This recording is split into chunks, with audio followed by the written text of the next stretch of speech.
இப்போ கிடைக்க போகிறது அந்த பலன் நம்ம நினச்ச மாதிரி நடக்குமா, இல்லை வேறு மாதிரி ஆகுமா, இப்படியா அப்படியான்னு அது கற்பனையில் பலவிதமாக திளைக்குது.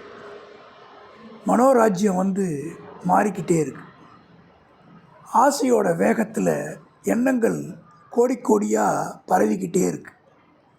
மனதை அலையப்பாய விடுறவனுடைய ஒரு மனுஷன் யோகியாக மாறவே முடியாது. மனம் பரமாத்மா கிட்ட லயிச்சிருக்கணும். அப்போ சங்கல்பங்களை விடணும், ஆசைகளை விடணும். தியான யோகத்தில் முன்னேற விரும்புகிறவனுக்கு கர்மம் உபாயமாகிறது. தியான சித்தி அடைந்தவனுக்கோ செயலற்று இருப்பது உபாயமாக இருக்குது. அதாவது என்னென்னா, தியான யோகத்தில் முன்னேற விரும்புகிறவனுக்கு கர்மம் உபாயமாக இருக்குது. உபாயம்னா உதவி, செயல் உபயோகமாகுது. என்ன செயல்? ஒரு தியானத்தில் யோகமாகறதுக்கு செயல்பாடு வேணும், நினச்சதை செயல்படுத்துறதுக்கு.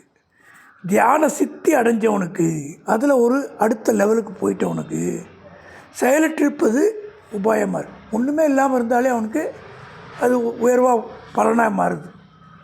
பலன் கருதாமல் கர்மம் செய்கிறவனுக்கு மனம் தெளிவடைகிறது. எந்த விதமான எதிர்பார்ப்பு இல்லாமல் ஒரு காரியம் பண்ணுறது. மனம் தெளிவானால் தியானம் கூடும்.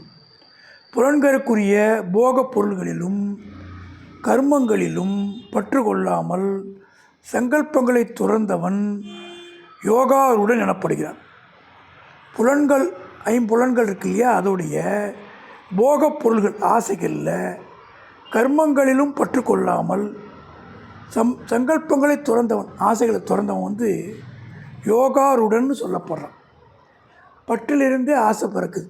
ஒரு மனுஷனுடைய ஆசையிலிருந்தால் பற்றானது ஏற்படுது. புலன்களுக்குரிய போகப் பொருள்களிலும் கர்மங்களிலும் பற்று அகன்று விட்டால் ஆசை தானாக போயிடும். யோகத்தில் நிலை பெற்றவன் யோகாருடன். சாதகன் என்ன செய்யணும்னா, தன்னைத்தானே உயர்த்தி கொள்ள வேணும். தானே தன்னை இழிவு செய்து கொள்ளக்கூடாது. என்ன இன்ஃபீரியாரிட்டி காம்ப்ளெக்ஸ் கூடாது. ஏனென்றால் தானே நண்பன், தானே தனக்கு பகைவன். ஆக பிறந்து துயரமடையும் மனிதன் ஏதாவது ஒரு ஆன்ம சாதனையில் ஈடுபட்டு தன் பிறவியை பயனுள்ளதாக செய்து கொள்ள முடியும்.